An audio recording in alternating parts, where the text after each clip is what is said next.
Bom dia, pessoal. Muito obrigada pelo convite. Eu fico muito feliz em estar aqui com todos vocês. Eu pensei com muito carinho sobre esse tema para trazer aqui, porque dentro das comunidades de tecnologia, a gente fala muito sobre o técnico e é muito importante a gente também focar sobre a nossa carreira. Então, vou compartilhar minha tela para a gente poder começar aqui a apresentação. Eu estou com duas telas, então vai ter momentos que eu vou estar olhando para lá, porque eu vou olhar para vocês na minha outra tela. Deixa eu compartilhar aqui. Então, o tema que eu propus em trazer aqui para vocês é sobre a carreira sua, como transformar a intenção em ação. E me apresentando, vocês muito provavelmente não me conheçam, meu nome é Débora Fernandes, eu moro aqui em São Paulo, capital, na Zona Sul. Eu tenho 27 anos, estou há 9 anos na área de tecnologia. Meu foco hoje é trabalhar com gestão de projetos e agilidade. Sou bacharel em ciência da computação e tenho um tecnólogo em análise e desenvolvimento de sistemas. Além disso, eu também sou casada, sou mãe de pet, que vocês podem aqui ver na foto, que é o Ozzy, e o meu marido. Meu marido costuma vir aqui na comunidade dar algumas palestras mais técnicas, e hoje eu me propus aí em trazer um tema mais voltado à carreira. Então, para a gente começar aqui, de fato, falando sobre carreira, eu trouxe uma pergunta para a gente começar. Então, falando sobre carreira, quem é responsável pela gestão da sua carreira? E eu queria que vocês interagissem aqui um pouco comigo no chat. Comenta aqui para mim no chat quem vocês acham que é o responsável por gerenciar a sua carreira. Quem é responsável por definir os próximos passos, dizer para onde você vai e como? Quem é responsável por essa gestão? Eu estou vendo aqui vocês comentando. Legal.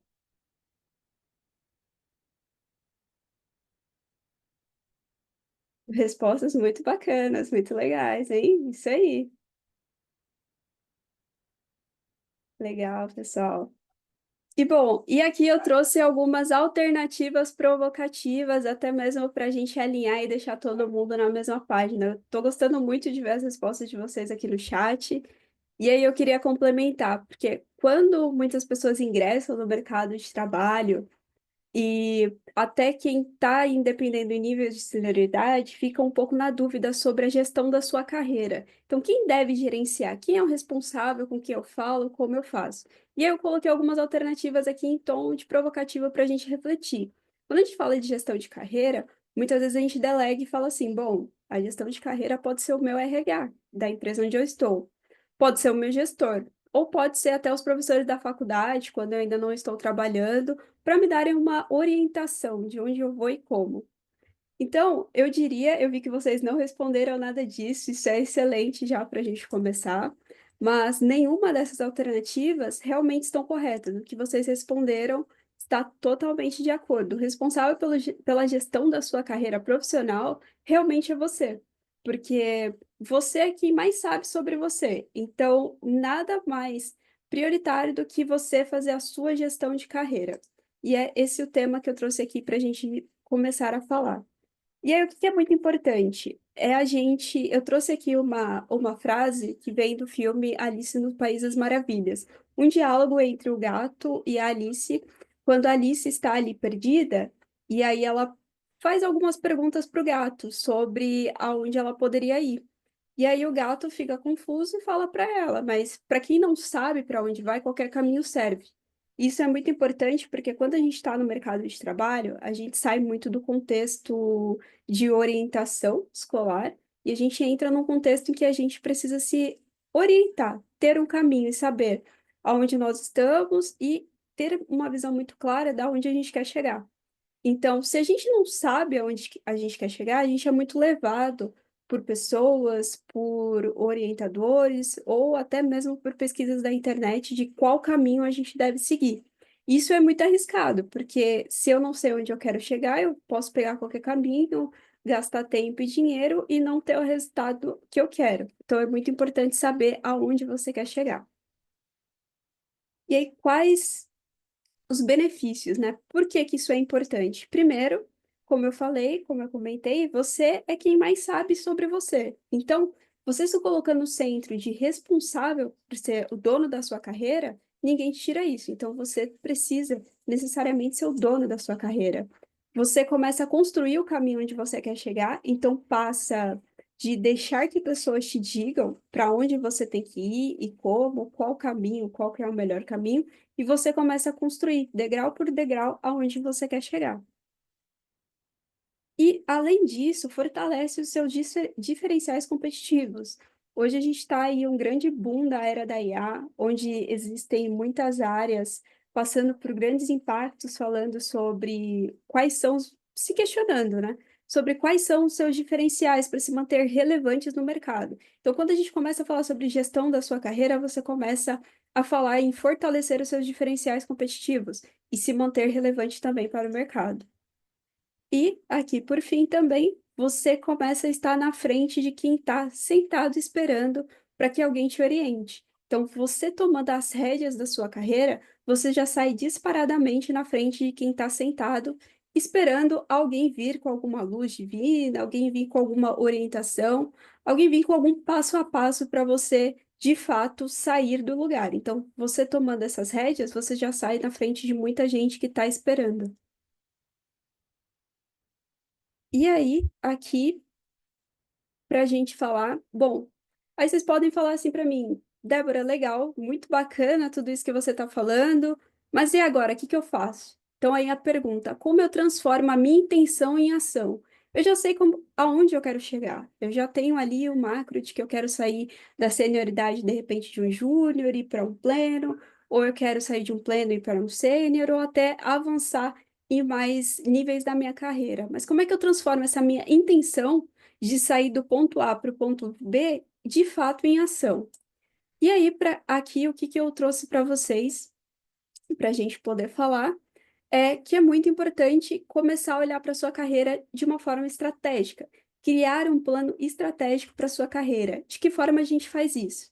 Através do seu plano de desenvolvimento pessoal, que é o seu PDI. Então, com ele, ele começa a ser extremamente importante para que você faça, porque ele é a prova visual do tipo de pessoa que você quer se tornar. Então, você sabe que você quer sair do ponto A para ir para o ponto B, e você começa a materializar de forma visual todo o seu planejamento estratégico da sua carreira. Então, e aqui para a gente começar, se você nunca fez um PDI ou se você já fez um PDI, por onde eu começo? Eu nunca sei exatamente por onde começar, são alguns questionamentos que eu já escutei, e sempre existe dúvida do que fazer, como fazer, o que colocar e como. E aqui eu tenho um método chamado método intenção com ação, dividido em três fases, onde eu vou trazer para vocês de maneira muito didática tudo que eu absorvi de métodos e muita, através também de muita pesquisa do mercado, para unir em três fases, que são três passos, para que você consiga montar o seu planejamento estratégico da sua carreira, o seu PDI. O quarto aqui não é um quarto passo, mas é um extra de dicas também que eu quero complementar com vocês. Então, eu vou abranger essas três fases para poder explicar para vocês como é que elas funcionam. Falando sobre a fase um é sobre autoconhecimento e análise de objetivos. Quando você vai montar o plano estratégico da sua carreira, é muito importante que você tenha uma reflexão sobre você, aonde você está e como você está. Então, assim, saindo do seu V0 é fazer uma autoanálise sobre você para ter uma visão de como você está e quais são os seus objetivos. Para isso, tem o ferramental chamado análise SWOT, ou também conhecido no mercado como análise fofa. Quem já participou ou quem já tem algum entendimento sobre isso, quando as empresas vão fazer a gestão da empresa, elas fazem a análise SWOT da empresa para saber quais são os pontos que elas precisam se alinhar. Então, da mesma forma que a empresa traça uma estratégia de autoconhecimento para saber em que momento, em que situação a empresa está, esse também vai ser um planejamento estratégico importantíssimo para a gente usar quando a gente está falando de montar a estratégia para a nossa carreira. E aí, como funciona essa análise SWOT, se você nunca viu? Você vai criar um trecho onde você vai destacar quais são seus pontos fortes, suas oportunidades, seus pontos fracos e as suas ameaças. Aqui eu destaquei a primeira letra de cada palavra, que ela forma a palavra fofa. Por isso que a análise SWOT ela é conhecida também como análise fofa, porque é a junção da primeira letra dessas palavras. E aí como começa? Você pega uma folha de papel em branco, divide essa folha em quatro partes, ou você também, se não gosta tanto de papel e caneta, pode pegar um quadro virtual branco, como por exemplo, o Miro, pega ali um quadro branco, divide em quatro partes. E aí você vai colocar lá em cada parte, primeiro seus pontos fortes, depois seus pontos fracos, as oportunidades e as suas ameaças. E como começar a preencher isso? Os pontos fortes, você vai colocar todas as coisas que você é bom. Quais são as suas skills que são boas? O que que você faz bem? Aqui é muito importante colocar todos os pontos fortes, não apenas do âmbito profissional, mas também do âmbito pessoal, porque lembra que você é um só. Então você não tem como se dividir a sua vida profissional da sua vida pessoal. Então pode colocar todos os pontos fortes daquilo que você faz bem. E aqui eu já vou fazer um adendo. Quando você estiver preenchendo a análise SWOT, se você nunca preencheu ou já preencheu, é muito comum que quando a gente vai preencher os pontos fortes, a gente tenha muita dificuldade de preencher isso aqui.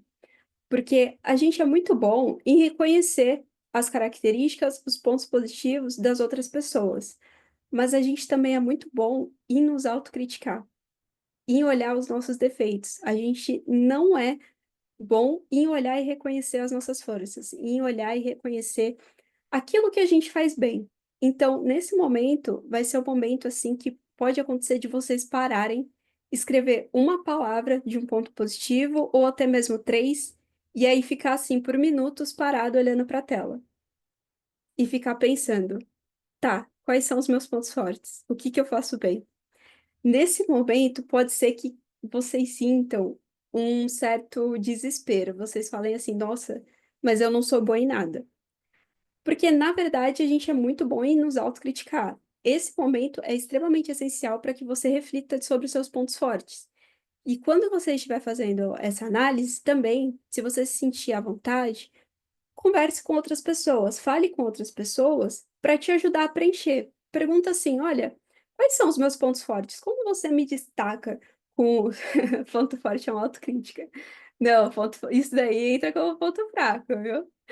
Mas é muito importante, convide outras pessoas para te ajudar a preencher. Pergunte para as pessoas quais são os meus pontos fortes. E ao longo da nossa vida, é muito comum a gente ouvir de amigos, de gestão, destacando, nos fazendo um elogio sobre alguns pontos fortes. Sempre que a gente recebe um feedback positivo, um elogio, isso já tem ali uma base de quais são os nossos pontos fortes. E é só o momento que a gente precisa de refletir sobre isso e começar a escrever quais são os nossos pontos fortes daquilo que a gente faz bem.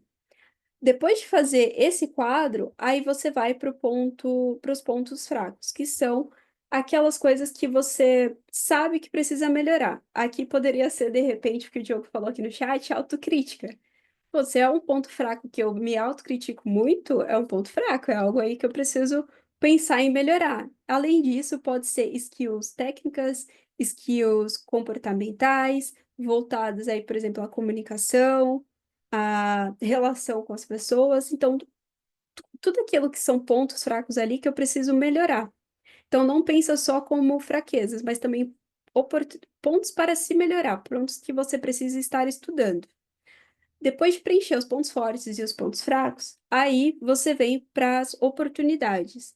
Então, olhando tudo isso, quais oportunidades começam a surgir? Que oportunidades são criadas que você pode fazer?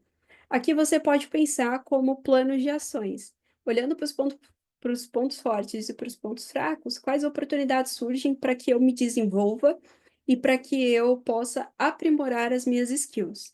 E as ameaças, elas geram um pouco de dúvida quando as pessoas vão preencher. Porque as ameaças, elas são aquilo que são os desafios que podem impactar que você tenha sucesso. Então, por exemplo, dentro da sua carreira, digamos que você esteja no nível de senioridade ou que você esteja numa empresa que é uma multinacional e ela precise de outros idiomas. Então, imagina que a sua ameaça, ela é um idioma. Então, ao mesmo tempo que o idioma pode ser um ponto fraco, ele também é uma grande ameaça para você, porque, de repente, para você atingir um nível de senioridade, a empresa só te promova se você tiver um determinado idioma. Então, isso, ela é uma ameaça de conhecimento. Só que, assim como ela é uma ameaça, ela também é uma oportunidade, porque se você quer atingir uma senioridade, e você precisa daquele idioma, então ela é uma oportunidade para que você coloque isso no seu radar para se desenvolver. Esse é apenas um exemplo, mas existem outros exemplos de ameaça que podem impactar no seu sucesso. Então, voltando no que eu falei mais no início, hoje a gente tem um grande boom falando sobre a IA. E a IA, para muitas pessoas, para muitas áreas, pode ser um ponto muito de ameaça, porque não sabe como usar, não sabe como trazer aquilo para o seu dia a dia, não sabe como tirar os melhores insights utilizando a IA. E de repente esse ferramental pode ser uma ameaça para o seu dia a dia, para o seu trabalho. Entende? Então, tudo aquilo que são ameaças para ter para o seu sucesso, você lista, e a partir disso ele também serve de links para que você crie oportunidades para se capacitar e se desenvolver. Então, falando sobre a fase 1 de autoconhecimento e autoanálise, a gente fala de análise SWOT. Aqui você já vai ter muita coisa para colocar em prática. Aqui você já vai começar assim, fazer um boom na sua cabeça quando preencher de coisas que você precisa colocar para se desenvolver. Só que aqui ainda é mais um momento de reflexão, de autoconhecimento. E aí, como é que a gente começa a desenhar tudo isso? Aqui eu trouxe o segundo ferramental, ainda falando da fase 1, que é o mapa mental. Então, se você nunca fez um mapa mental, como é que a gente começa? Então, aqui eu fiz um mapa mental bem de exemplo mesmo, só para poder destrinchar com vocês. Então, digamos que eu sei onde eu quero chegar. Eu quero sair da senioridade XYZ até a data, até, por exemplo, eu quero ser sênior daqui a 2 anos. Esse é o meu objetivo da minha carreira. E aí, como é que eu começo a traçar tudo isso? Olhando para o meu mapa mental, olhando para a minha análise SWOT, eu já vi que eu tenho várias oportunidades ali traçadas. Então, eu começo a trazer isso para o meu mapa mental. Se eu tenho já a minha clareza da onde eu quero chegar, a minha perspectiva, da onde eu quero estar, eu começo a desenhar. Tá, mas para eu chegar aqui, o que que eu preciso fazer? Aí eu começo a construir meu mapa mental. Então, eu preciso me desenvolver em tal especialidade técnica, tal especialidade comportamental. E para isso, como que eu vou fazer isso? Então, por exemplo, se eu quero aprimorar uma skill de comunicação, como é que eu vou fazer isso? Dentro de comunicação, eu vou ler um livro, vou fazer um curso, vou me desafiar a, de repente, falar em algum evento. Então, são alguns exemplos quando a gente está montando o mapa mental e ele começa a crescer. Do primeiro nível para um segundo, para um terceiro, onde você começa a ter uma clareza da onde você está e aonde você quer chegar e o como você vai fazer isso. Então, essa vai ser uma ferramenta excelente que complementa, que traz a análise SWOT já com algumas oportunidades aqui para o mapa mental. E aí, bom, como é que eu começo a caminhar com isso? Começo a colocar a mão na massa. Aqui a gente entra na fase 2 do método, que é definição de objetivos com metas claras e específicas. Aqui tem a famosa metas SMART, aí falando do mercado, que não sei se vocês já conheceram, já ouviram, que são metas para que você crie para você, para que sejam claras e específicas e também realistas. Então, o que que significa metas SMART? Começando pelo S, aqui eu vou colocar a tradução do SMART, tá? Mas o S, ele é de específico, o M é de mensurável, o A de atingível, o R de relevante e o T de temporal. Então, você vai criar uma meta dentro desses 5 pilares. Tem que estar dentro desses 5 pilares. Então, ele é específico. O que que significa? O que você quer fazer? Ele precisa ser extremamente específico. Mensurável é como você saberá quando você vai atingir o seu objetivo. Porque de repente eu posso colocar metas muito abrangentes, onde eu não vou conseguir mensurar, onde eu nunca vou conseguir saber se eu atingi ou não aquele objetivo. E atingível ele precisa ser uma meta que está dentro do seu momento, que você possa alcançar isso. Então, por exemplo, eu vou criar uma meta onde eu vou ler um livro por dia, um livro de 100 páginas por dia. Essa meta, ela é específica, ela é mensurável, porque eu posso colocar aí que eu vou, se eu ler o livro todo, eu atingir a meta, mas ela é atingível, ela está dentro da minha realidade. Hoje eu tenho muitos afazeres no meu dia, então eu não conseguiria ler um livro de 100 páginas dentro de um dia, porque eu tenho outras coisas para fazer, eu divido meu tempo com outras coisas, então ela não é atingível. Esse é um exemplo para a gente pensar de trazer a meta para dentro da nossa realidade. Como que a gente vai fazer isso? Relevante, quando a gente está fazendo a meta, a gente tem que pensar assim: por que que isso é relevante? Por que que é relevante para minha carreira? Por que que isso é relevante para o mercado que eu estou inserido? Para os clientes que eu quero atender? Para a empresa que eu quero atender? Por que que essa meta é relevante? E temporal, aqui as metas, elas, além de ser claras e específicas, elas precisam ter um tempo para acontecer. Quando é que ela será atingida? Para que você consiga acompanhar dia após dia, até essa meta ter uma data ali que você definiu e você ver se realmente você cumpriu ou se precisa recalcular a rota.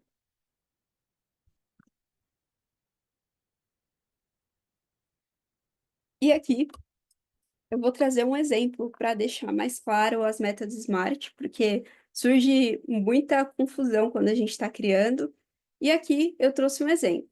Então, o meu exemplo é: o meu objetivo é que eu quero melhorar a minha leitura e a minha escrita. Então, para isso, eu defini de forma específica que para o meu objetivo, a minha meta SMART vai ser ler um livro por mês. Bacana. Como é que eu vou mensurar que eu atingi esse meu objetivo? Eu posso colocar que eu vou mensurar que eu concluí quando eu ler todas as páginas do livro. Ou até mesmo que eu coloque até um outro to-do. Eu vou ler o livro e vou fazer um resumo. Aí, quando eu fizer um resumo, eu sei que eu atingi o meu objetivo, a minha meta. Atingível, como é que eu vou fazer para atingir esse meu objetivo? Então, dependendo do livro que eu peguei no mês ali para ler, eu posso definir que para eu atingir esse meu objetivo, eu vou ler 10 minutos por dia, ou eu vou ler 30 páginas por dia. E aí eu penso, tá, mas essa meta, ela tá relevante para o meu dia? Eu vou conseguir ler 10 minutos por dia? Vou. Vou conseguir ler 30 páginas por dia? Vou, então é uma meta que está dentro da minha realidade. Ou senão eu posso falar assim, não, nesse momento eu estou trabalhando, estou estudando, não dá para ler 10 páginas por dia.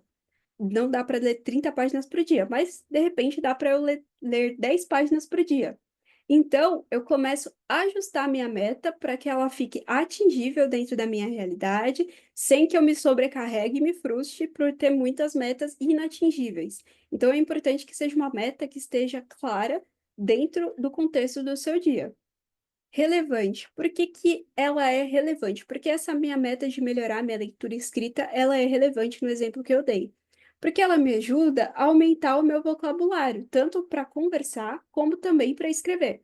Porque hoje, na minha posição, falando que eu estou numa área onde é muito voltada à gestão de projetos e agilidade, eu tenho muito contato com times e tenho muito contato com os clientes. Então é importante que eu aumente meu vocabulário, tanto para escrita quanto também para conversas. Então, ela é relevante porque é importante a gente se comunicar bem. Aqui eu já justifico de que essa minha meta ela tá muito razoável e ela é importante, ela é relevante. E temporal, quando que ela vai acontecer? Aqui eu coloquei uma meta mais abrangente de janeiro a dezembro, mas eu posso criar uma meta um pouco mais específica. Posso dizer que eu vou ler um livro no mês e posso colocar aqui que o tempo vai ser de agora é 27 de março, de 27 de março até 27 de abril. Então eu tenho um tempo para alcançar essa meta. No dia 27 de abril, eu vejo se eu concluí todos os requisitos da minha meta ou não, se eu preciso recalcular a rota. E aí, na fase 3, aqui é ação e execução. Aqui eu trouxe duas abordagens de método de aprendizagem.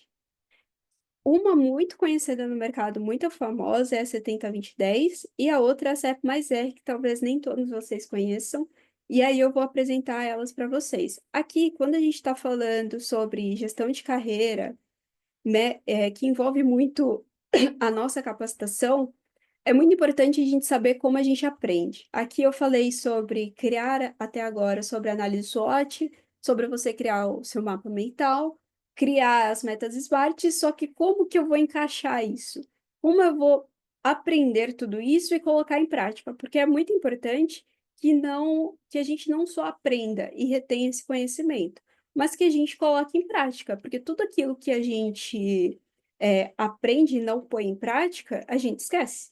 E eu ouvi uma vez uma pessoa falando sobre obesidade de aprendizado, porque é tudo aquilo que a gente acumula de aprendizado na mente e a gente não põe para fora, a gente não externaliza isso.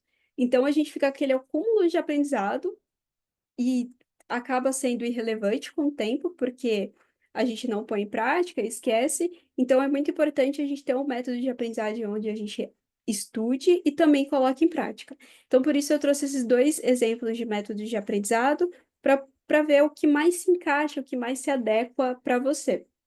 Então, aqui falando sobre a 70-20-10, ela é um modelo criado ali aproximadamente nos anos 90. Ela foi feita através de uma pesquisa de três pesquisadores, se eu não me engano, onde eles entrevistam 200 executivos para saber como que eles aprendem.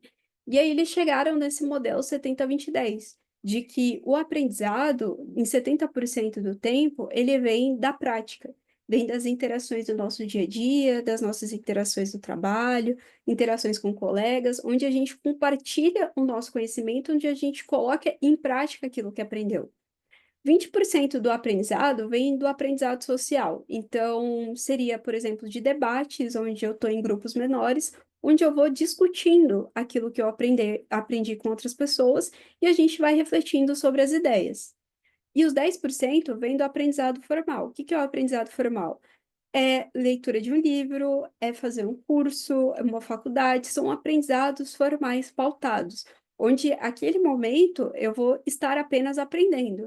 Então, muito do aprendizado, ele é preciso ser colocado em prática, para que a gente consiga realmente entender aquilo que a gente aprendeu e também, consequentemente, compartilhar conhecimento com as outras pessoas. E a outra metodologia de aprendizado é o modelo CEP mais R. Ele foi criado pelo Alex Breta e o Conrado, e tem a documentação disso ali pelo ano de 2020. Eu deixei aqui nesse slide também um Saiba Mais, onde vocês podem ler o artigo deles no Medium, onde eles falam sobre essa metodologia do CEP mais R. Diferente do 70-20-10, que é uma metodologia mais antiga, ela tem uma estimativa de pesos de tempo. Então, ela diz assim: 70% do tempo faça isso, 20% do seu tempo faça aquilo e 10% do seu tempo faça isso.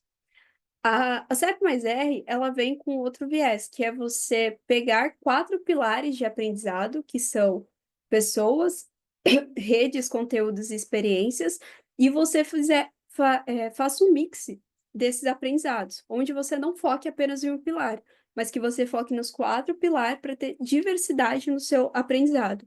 Então, por exemplo, falando de conteúdo, quando você fala de conteúdo, é ler livros, ver TED Talks, ler artigos, esse aprendizado, diria que mais formal. As experiências é aquilo que você coloca em prática, que você tem desafios, tem autoconhecimento.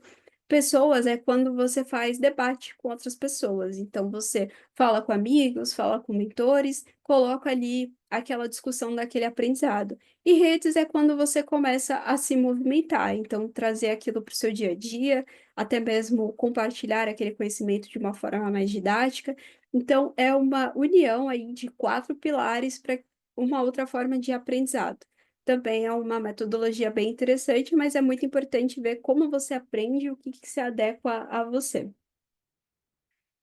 E aqui, na fase 3 também, depois de ver tudo isso, é muito comum surgir uma dúvida, tá? Mas como é que eu me organizo? O que que eu faço agora? Então, aqui eu trouxe três ferramentais que você pode ver o que mais se adequa a você. Na verdade, eu diria quatro, que eu não coloquei aqui, mas o primeiro seria uma planilha, de repente, para quem gosta de se organizar com planilha. O segundo é o Trello, que é uma ferramenta visual mais básica, então muitas pessoas começam, quando não utilizam tantas ferramentas gerenciais, se, se sente muito confortável com o Trello, porque ela é muito fácil de usar, é muito fácil de configurar. E aí eu trouxe também o terceiro, que é o ClickUp, que é uma ferramenta mais avançada. Então, pensa assim que é um Trello mais sofisticado. Então, ele vai ter ali mais configurações, mais detalhes, e é muito mais abrangente de recursos. E o quarto, que eu não coloquei aqui, mas também falaria, seria aquelas pessoas que gostam mesmo de papel e caneta. Utilizar uma agenda, um caderno, para que você escreva todas as suas ações, como você vai realizar. Aqui eu estou deixando disponível para vocês que estão aqui na comunidade o acesso de um template de uma planilha para que você crie o seu PDI, se fizer sentido para você. Eu vou até compartilhar aqui para mostrar para vocês. Deixa eu ver. Que é esse template aqui de planilha que eu estou compartilhando aqui com vocês, que é um momento para que vocês, para incentivar até que vocês façam aí o seu PDI. Então, a primeira aba é falando aí do seu momento atual, onde você vai escrever aqui algumas informações. Aqui tem duas abas separando, que é primeiro utilizando a metodologia CEP mais R, se fizer sentido para você e a 70-20-10, se fizer sentido para você. Então, tem essas duas abas aqui separadas. Falando aqui do CEP mais R, aqui já está dividido entre as alavancas e os meses do ano. Então, já é uma planilha que está totalmente estruturada. Então, você vai colocar seus objetivos, dentro dos 4 pilares do CEP mais R, quais ações você vai ter, quais ações você vai fazer e aí você pode colocar aqui o status disso conforme você vai trabalhando, se você já começou, se você está começando. E é muito importante ter as datas. Lembra que eu falei nas metas Smart de ser datado? Você dizer quando você vai fazer isso. E aqui ela também está aberta para você destrinchar e olhar ao longo da semana para ser mais específico. Então, assim, vou fazer em abril, mas quando de abril eu vou fazer? E aí você tem uma visão ali por semana e preenchendo isso para você ter uma visão do que você vai fazer. E por que que é muito importante você ter um ferramental para se organizar? Porque de repente a gente pega muita coisa para fazer e aí coloca um backlog gigante de coisas que a gente quer se aprimorar e acaba não focando em nada. Então, você focando no ferramental do que você quer fazer, você começa a ter clareza. Tudo isso faz sentido mesmo? Quando que eu vou fazer tudo isso? Ou você diminui para que você também seja mais flexível com você, não se cobre tanto. Então, ela é uma forma visual de que você começa a ter uma clareza do que você tem para fazer. E aqui a outra aba é para quem gostaria de usar o modelo 70-20-10. Então, dividindo nessas skills de aprendizado, ela tem o que que você vai fazer nessa alavanca do seu objetivo em 70% do tempo. Como é que você vai trazer isso para o seu dia a dia? Como é que você vai trazer isso em 20% do seu tempo, que é compartilhando conhecimento? Ou qual que vai ser o seu aprendizado formal? Então, a mesma ideia aqui desse lado, ela também tá com as datas bonitinhas aqui para que você separe por semana quando e como vai fazer. E para quem gosta de planilha, então já é um caminho aí onde vocês podem utilizar esse template, podem fazer uma cópia e começar a criar aí o seu PDI. Se você não gosta de planilha, é muito importante analisar qual ferramental faz mais sentido para você. De repente, não é nem algo tão virtual, é mais caneta e papel, que também funciona super. O importante é ver aquilo que faz sentido e que funciona para você. Aqui deram uma ideia no chat também do Notion, também muito legal para quem gosta muito do Notion, também é uma ferramenta excelente de organização. O importante é ver aquilo que faz sentido para que você consiga se organizar. Então, são ferramentas excelentes aí. E aí, já passei então pelas 3 fases do método para você criar o seu PDI, e agora eu entro aqui nas dicas bônus. Falando sobre o reporte do futuro do trabalho de 2025, quando a gente está montando o nosso planejamento estratégico de carreira, lembre-se que o gestor da sua carreira é você. E é muito importante que você não esqueça de aprimorar soft skills também, que são as skills comportamentais. O Dale Carnegie fala no livro dele de Como Fazer Amigos e Influenciar Pessoas, que mais da metade, 75% do sucesso de um profissional vem de habilidades comportamentais e 15% vem de skills técnicas. Por quê? Porque é extremamente importante a gente fortalecer a nossa comunicação, os nossos relacionamentos e como a gente escuta. Então, tudo isso nos faz bem-sucedidos como profissionais. E aí, falando sobre esse reporte do futuro do trabalho, eu trouxe os 7 principais skills que ele fala no documento, que é pensamento analítico, resiliência, flexibilidade, agilidade, liderança e influência social, pensamento criativo, motivação e autoconsciência, alfabetização tecnológica, empatia escutativa. Esse alfabetização tecnológica, ele me pegou muito quando eu li essa skill, mas ele é uma grande realidade. Como é que a gente está usando a tecnologia? Como é que a gente usa a tecnologia ao nosso favor, seja para trabalhar ou até mesmo para nos ajudar a impulsionar a nossa capacidade. E aí também, além disso, são as ferramentas novas que estão surgindo, como por exemplo a IA. Então, são essas top 7 skills que tem nesse report sobre o futuro do trabalho para 2025, que eu aconselho fortemente vocês também olharem para as skills comportamentais. E aí, aqui uma dica bônus também que eu daria, recomendações de skills orientadas aqui por mim. O que que eu diria para você? Se você não olha muito para skill comportamental, você ainda não sabe em qual começar, eu destaco 3 para você começar a olhar. A primeira é comunicação e oratória, a segunda é empatia, a terceira é escutativa. Tudo isso é extremamente necessário nos momentos atuais que nós estamos vivendo hoje. Cada vez mais a gente está muito preso à tecnologia e a gente deixa de se comunicar bem, a gente deixa de escutar bem. E o que que é escutativa?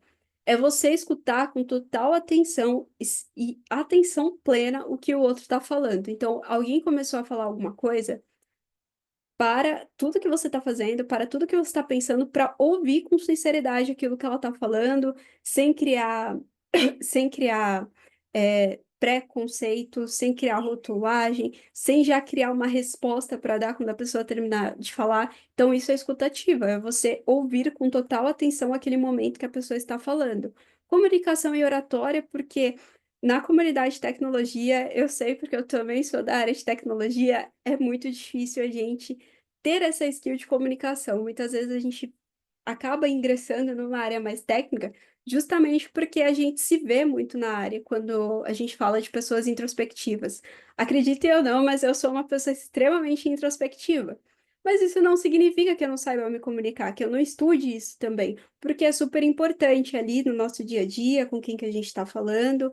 E eu já vi muitas pessoas saindo de cargos de pleno para sênior e atingindo maturidade muito alta que têm dificuldade de se comunicar, que tem dificuldade de chegar para um gestor e dizer por que que uma data vai atrasar, de negociar uma data de um projeto, de poder explicar de por que que aquilo não vai funcionar daquela forma.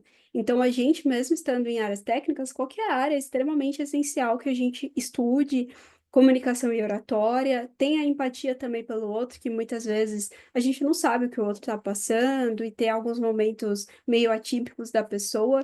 Então, é importante também ter empatia nesses momentos. Então, minhas 3 recomendações para vocês que não, até agora não viram tanto soft skills também, foquem nessas. Tem uma lista ali do reporte do futuro do trabalho, mas é muita coisa, eu sei. Então, se fosse para focar aqui, eu diria para vocês focarem nessas 3. E aqui eu vi que vocês já deixaram algumas recomendações de escolas para poder estudar soft skills também, é muito bacana, é bem interessante. E aqui eu vou deixar as minhas recomendações para vocês. Falando sobre gestão de carreira, para quem gosta de ler, tem 2 livros que eu li, eu recomendo muito forte em relação a esse assunto. Um é do Luciano Santos, falando Seja Egoísta com a Sua Carreira, e o outro é Como Fazer a Sua Próxima Carreira Decolar, do Dale Carnegie.